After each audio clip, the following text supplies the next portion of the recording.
আমরা যারা সংসারে সাশ্রয় করার চেষ্টা করি তারা কিন্তু যেসব জিনিসপত্রগুলো পুরনো হয়ে যায় সেগুলোকেই আবার রিইউজ করার চেষ্টা করি, সে বিছানার চাদর হোক কিংবা সোয়েটার বা ওড়না।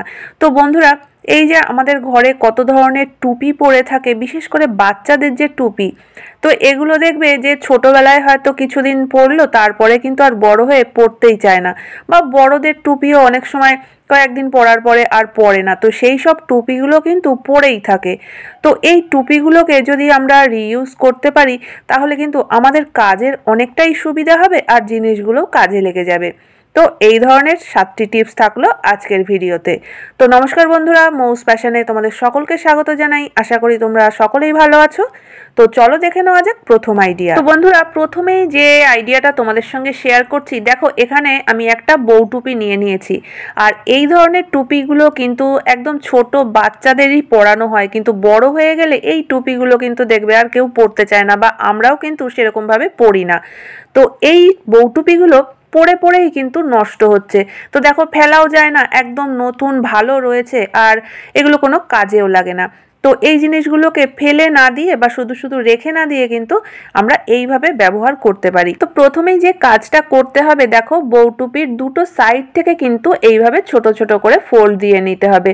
তো তারপরে মাঝখান থেকে আমি আর একটা ফোল্ড দিয়ে জিনিসটাকে একটু সরু করে নিলাম।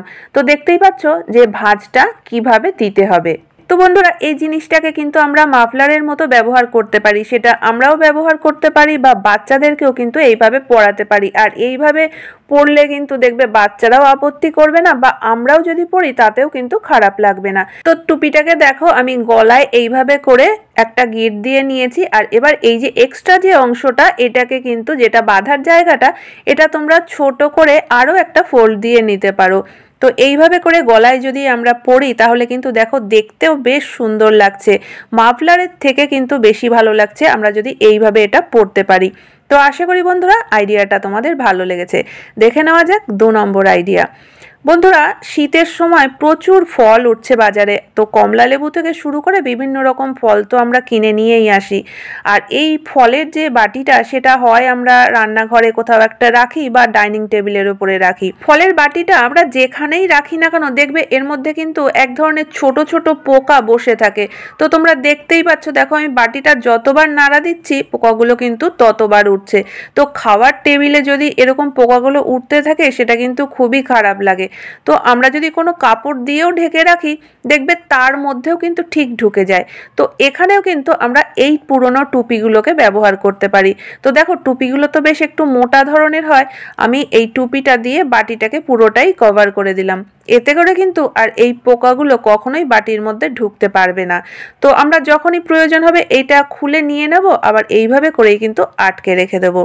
তো দেখে নেওয়া যাক 3 নম্বর আইডিয়া। আমাদের কাছে কিন্তু এই ধরনের ছোট বড় অনেক কৌটো থাকে, যেগুলো দেখবে অনেক সময় ঢাকনাটা হয়তো কোথাও হারিয়ে গেছে বা হয়তো ফেটে গেছে, যে কারণে কৌটোগুলো আর আমরা ব্যবহার করতে পারি না, এমনিই পড়ে থাকে। তো এই কৌটোগুলোকে কিন্তু আমরা হাতা খুন্তি বা সাঁড়াশি এইসব জিনিসগুলো রাখার জন্য ব্যবহার করতে পারি। এর জন্য কিন্তু কোনো রকম পয়সা খরচা করে কোনো হোল্ডার কেনার দরকার হবে না। তবে সরাসরি যদি আমরা এই কৌটোটা ব্যবহার করি তাহলে কিন্তু দেখতেও খারাপ লাগবে। তো সেই কারণেও দেখো এখানে আমি এই জিনিসটার ব্যবহার করছি।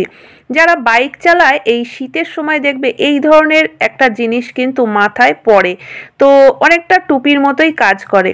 তো এরকমই একটা জিনিস নিয়ে নিয়েছি, আর এটাকে উল্টো করে আমি নিচের দিকটা দেখো এইভাবে হাতের মধ্যে মুঠো করে নিয়ে একটা রাবার ব্যান্ড দিয়ে নিচের দিকটা আটকে দিলাম।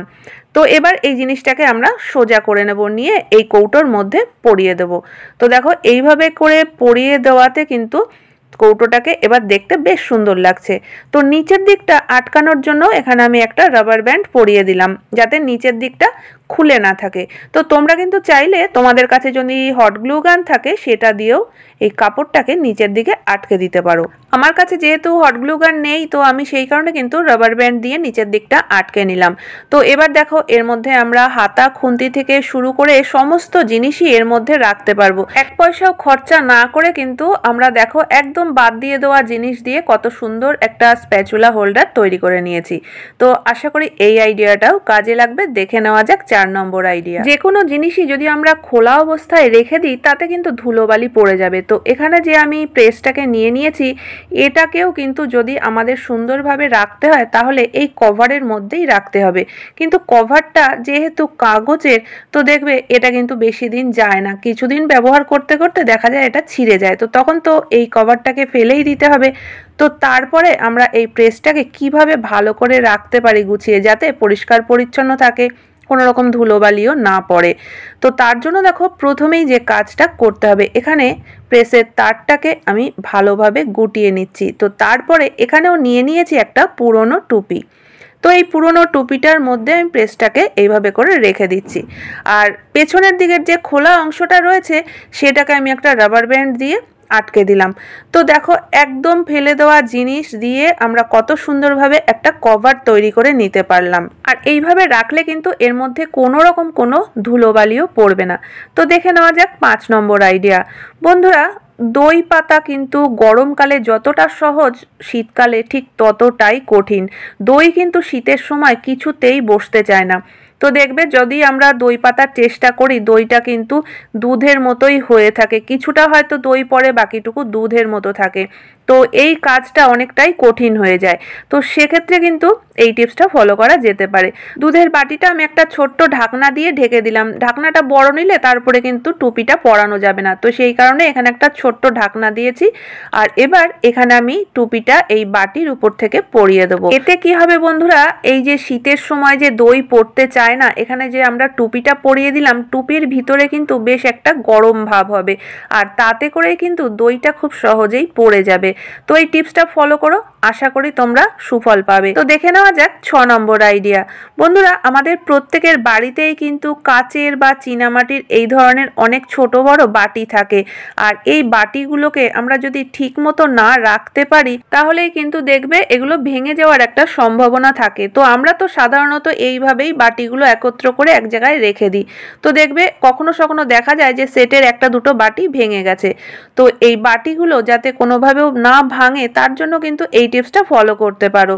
তো দেখো এখানে আমি পেপারের ছোট ছোট করে কিছু টুকরো করে নিয়েছি, আর প্রত্যেকটা বাটির নিচে এইভাবে একটা করে টুকরো দিয়ে দিচ্ছি। এতে করে কিন্তু বাটিগুলো একটা আর একটার সঙ্গে ঠোকা লাগলেও ভাঙবে না।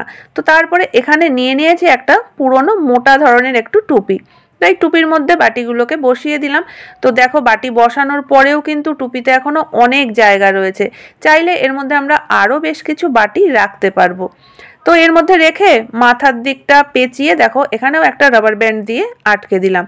তো এইভাবে করে যদি রাখা যায় তাহলে এর মধ্যেও যেমন কোনো ধুলোবালি পড়বে না, সেরকম কিন্তু বাটিগুলো ভাঙার কোনো সম্ভাবনা নেই। তো বন্ধুরা, দেখে নেওয়া যাক 7 নম্বর আইডিয়া। তো দেখো এখানেও একটা টুপি নিয়ে নিয়েছি, আর এই টুপিটা কিন্তু এতক্ষণ যে ধরনের টুপিগুলো দেখিয়েছি তার থেকে একটু অন্যরকম। তো এই টুপিটাকে আমি একটা ছোট্ট ব্যাগের মতো বানিয়ে নেব। তো সেই কারণে টুপির মাঝখান থেকে দুটো পার্ট ধরে আমি এই যে বাঁধার যে জায়গাটা, সেই জায়গাটাকে আটকে দিচ্ছি একটা সেফটি পিন দিয়ে। তো এই কাজটা করে নিতে পারলেই কিন্তু দেখবে জিনিসটা একদম একটা ছোট্ট ব্যাগের মতো তৈরি হয়ে যাবে। এবার দেখো এর দুপাশের যে বাঁধার অংশটা রয়েছে সেটাকে আমি একটা গিট দিয়ে দিলাম। তো এবার এই জিনিসটা আমরা কিভাবে ব্যবহার করতে পারি।